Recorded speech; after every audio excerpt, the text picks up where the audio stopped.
Good morning बच्चों। Good morning ma'am. अरे भूजो को क्या हुआ? ये क्यों रो रहा है?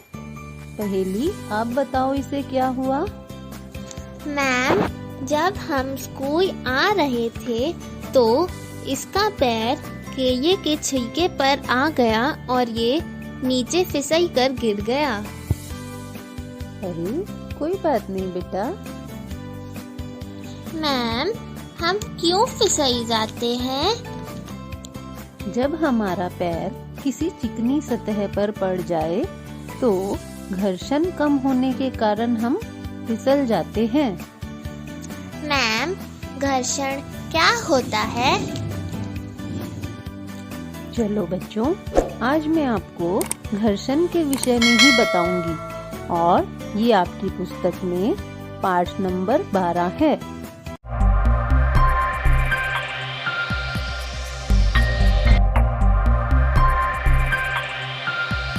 बच्चों, ये आप क्या देख रहे हैं?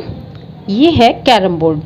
आप सब इसे बहुत खेलते होंगे और जब आप इसे खेलते हैं या ये गीटियां इस स्ट्राइकर से निकालने की कोशिश करते हैं तो कभी-कभी ये बहुत अच्छी तरह से आप इसे नहीं खेल पाते और फिर आप क्या करते हैं, इस सतह को चिकना बनाने के लिए इस पर कुछ मात्रा में इस तरह से कोई भी पाउडर या कुछ चिकना पदार्थ आप डाल लेते हैं जिससे कि इसकी सतह कुछ चिकनी हो जाए और आप इसे आसानी से खेल पाए। तो हमने यहाँ पर क्या किया, इस कैरम बोर्ड की सतह को चिकना बना दिया। और दूसरा उदाहरण लेते हैं हम। अब दूसरे उदाहरण में आप देखिए कि एक ये माचिस है मेरे पास और जब हम इसे जलाते हैं इसकी सतह पर रगड़कर तो ये आसानी से जल रही है, लेकिन कभी-कभी यहाँ पर सतह क्या होती है, वो बहुत स्मूथ हो जाती है, चिकनी हो जाती है, तो माचिस को जलाना मुश्किल हो जाता है। तो आप इन दोनों स्थितियों में कंपैरिजन कर सकते हैं। आपने देखा कि कैरम बोर्ड की सतह को तो हमने क्या किया, चिकना बनाया, जबकि माचिस की सतह हमें कैसी चाहिए, रुक्ष या खुरदरी सतह हमें चाहिए ताकि हम उसे आसानी से जला सकें। तो ऐसा क्या है कि किसी सतह को हमें चिकना बनाना पड़ रहा है, किसी सतह को हमें रुक्ष बनाना पड़ रहा है? क्या कारण है कि अलग-अलग सतहों को हमें अलग-अलग रूप देना पड़ता है? आइए विज्ञान की दुनिया में चलते हैं, जिसे हम क्या कहते हैं, घर्षण। क्या हुआ कि हमें जब कैरम बोर्ड की सतह को हमने क्या किया, चिकना बनाया और इसी का अपोजिट शब्द जो है हमारे पास वो क्या है, रुक्ष या रफ। इसे हम क्या कहेंगे, स्मूथ। तो दोनों सतहों को हमने अलग अलग रूप में देखा और क्या कारण है कि इस पे जो सतह पे जो कार्य हुआ वो किसके कारण हुआ, वो एक बल के कारण हुआ और उसी बल को हम विज्ञान की भाषा में घर्षण या फ्रिक्शन कहते हैं। इसके और भी उदाहरण आप देखिए, मैं आपको अभी दिखाती हूँ। पहले हम पाठ शुरू करें इससे पहले आप और उदाहरण देख सकते हैं। जैसे ये मेरे पास एक चौक है, इस चौक को मैंने ऐसे धीरे से लुढ़का दिया और धीरे धीरे इसकी गति क्या हुई, मंद हो गई और एक जगह जाकर ये रुक गया। अब जैसे मेरे हाथ में ये मार्कर है, इसको लुढ़का कर देखते हैं हम, तो ये आगे तक चला गया। अब एक और पेंसिल है मेरे पास, इसे भी हम लुढ़का कर देखते हैं तो इसने सिर्फ इतनी ही गति करी। यानी कि ये इस बात पर निर्भर करता है कि सतह कितनी चिकनी है, कितनी रुक्ष है और तभी उसकी गति जो है वो ज़्यादा या कम होगी। और उसे कौन निर्धारित करेगा, घर्षण बल। यही हमारा पाठ है अगला, कक्षा 8वीं का पाठ नंबर 12, घर्षण। पिछले पाठ में आपने केवल बल के विषय में पढ़ा था। बल यानी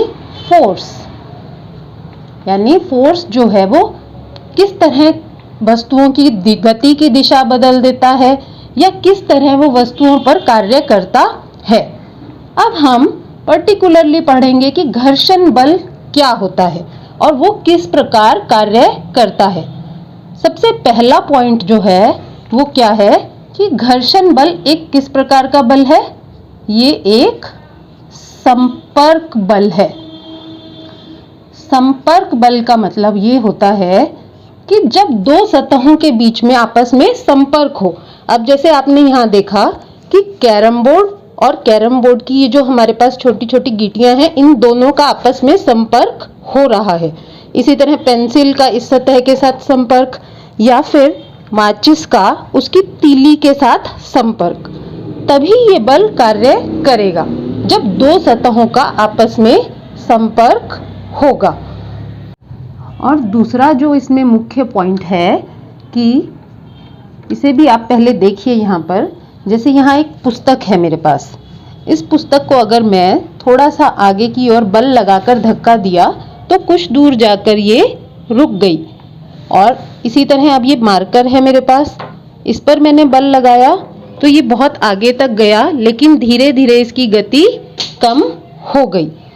तो आपने क्या देखा कि इस टेबल की जो सतह थी, इस टेबल की सतह ने इन दोनों की गति को प्रभावित किया और मार्कर की जो सतह थी उसने भी प्रभावित किया और उसकी गति का विरोध किया। यानी कि जो सतह है, घर्षण बल में जो सतह है वो किसी भी वस्तु की सापेक्ष गति का विरोध करती है। कोई भी सतह जो है वो उसकी सापेक्ष गति का विरोध करती है। जैसे कि अगर हमने एक ये पुस्तक ली थी और हमने इस पर इस तरफ से बल लगाया तो ये आगे गई, लेकिन जो टेबल की सतह थी वो उस गति का विरोध कर रही थी, तो वो उल्टी दिशा में बल लगा रही थी। यानी कि घर्षण बल जो है सदैव विपरीत दिशा में कार्य करता है। कौन सी दिशा में? विपरीत दिशा में। वस्तु की गति की विपरीत दिशा में कार्य करता है। और इसके अलावा किस पर निर्भर करता है? पृष्ठ की सतह पर। यानी कि जो दो पृष्ठ संपर्क में हैं, यानी जो सतह जो है वो संपर्क में है, वो चिकनी है या रुक्ष है, इन दोनों पर निर्भर करता है। जैसे इसका एक एक उदाहरण हम ले लेते हैं। आपने देखा होगा कि आपके जूते, चप्पल और जो वाहनों के टायर होते हैं वो कैसे बनाए जाते हैं? उनकी सतह कैसी होती है? रुक्ष होती है।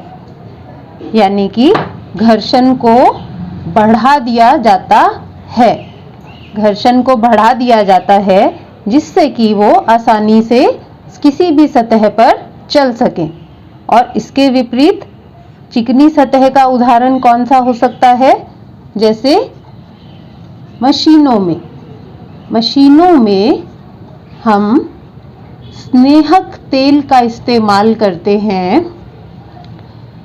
आपने देखा होगा मशीनों में अलग प्रकार का तेल डाला जाता है जिसे हम क्या कहते हैं? स्नेहक तेल, जिससे कि मशीनों का घर्षण क्या होता है? कम हो जाता है और उनकी कार्य क्षमता बढ़ जाती है। घर्षण के कारण चिकनापन और रुक्ष सतह पर घर्षण किस प्रकार प्रभावित होता है, ये देखने के लिए अब हम एक क्रियाकलाप करते हैं। यहाँ पर मैंने कुछ किताबों को इस तरह रखा है और एक किताब को इस तरह तिरछा करके रखा है, जिससे कि हम एक अनंत तल बना सकें। आप इसे इस तरह से समझ सकते हैं, जैसे ये टेबल है और इस पर हमने यहाँ पर कुछ किताबें रखी और इस तरह एक तिरछा तल, जो इस तरह ये तिरछा तल है, इसे ही हम क्या कहते हैं, अपना आनत तल। तो यहाँ पर देखिए अब कि मेरे पास एक पेंसिल है, हम इस पेंसिल को इस पर सर ऐसे लुढ़काते हैं तो देखिए कुछ दूर जाके पेंसिल अपने आप रुक गई। तो ये किस कारण रुकी? इस मेज की जो पृष्ठ की सतह है उसने इसकी गति का विरोध किया, यानी कि घर्षण बल के कारण कुछ दूरी तय करने के बाद ये पेंसिल रुक गई। अब यहाँ पर हम एक निशान लगा लेते हैं, जैसे मैं यहाँ एक माचिस रख देती हूँ कि यहाँ तक ये पेंसिल गई। अब इस मेज की सतह बहुत अधिक रुक्ष नहीं है। अब हम इस सतह को कुछ रुक्ष बना देते हैं। यहाँ पर मेरे पास एक ये टॉवल है, हम इसको बिछा देते हैं जिससे कि इसकी सतह क्या हो जाएगी, कुछ रुक्ष हो जाएगी। आप देख सकते हैं ये कुछ खुरदरा है। अब हम पेंसिल को पुनः लुढ़काते हैं और अब आप देखिए कि पेंसिल केवल यहाँ तक ही गई। इसका मतलब ये हुआ कि रुक्ष सतह पर घर्षण बल के कारण वस्तुओं की गति जो है वो बहुत कम हो जाती है और प्रभावित होती है। तो हम यहाँ पर ये भी कह सकते हैं कि घर्षण संपर्क में आने वाले दो पृष्ठों की अनियमितताओं के कारण होता है।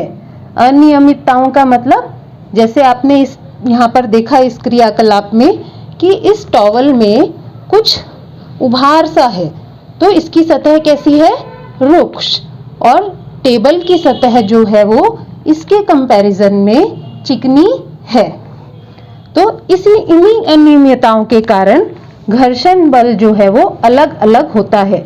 जैसे कि हमने जाना कि रुक्ष सतह पर घर्षण बल क्या होता है, बढ़ जाता है, जबकि चिकनी सतह पर घर्षण बल कम हो जाता है। किसी भी सतह पर जो अनियमितताएं होती हैं,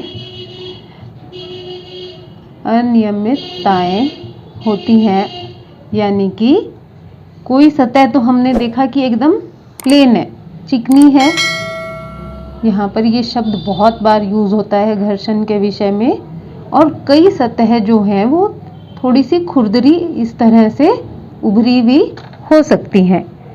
तो इनमें जो है बहुत सूक्ष्म, चिकनी सतहों में भी बहुत सूक्ष्म अनियमितताएं होती हैं।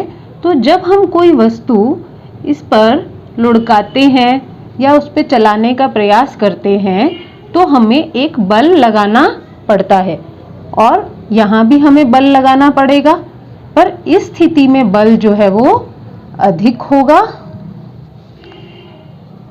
इस स्थिति में हमारा जो लगने वाला बल है वो अधिक होगा, जबकि चिकनी सतह पर बल जो है वो कम हमें लगाना पड़ेगा। जब हम बल लगाते हैं तो ये अनियमितताएं जो हैं यहाँ पर, उनके साथ जो वस्तु है वो एक अंतः बंधन उनके साथ जुड़ जाती है, एक वो बना लेती है लॉक जैसा, इंटरलॉक हम इसको कह सकते हैं। इंटरलॉक जैसी संरचना बना लेती है और वस्तु आगे गति करती है। इस स्थिति में हम अधिक बल लगाएंगे जब हमारी सतह रुक्ष है, और जब हमारी सतह चिकनी या स्मूथ है तो हमें उस अंतः बंधन पर पार पाने के लिए कम बल लगाना पड़ता है। मैडम जी, हमें घर्षण अच्छी तरह समझ आ गया है। अब हम इन क्रियाकलापों को घर पर रहकर अच्छी तरह करके देखेंगे। हम किताब में से भी इन्हें अच्छी से पढ़ेंगे। Thank you ma'am.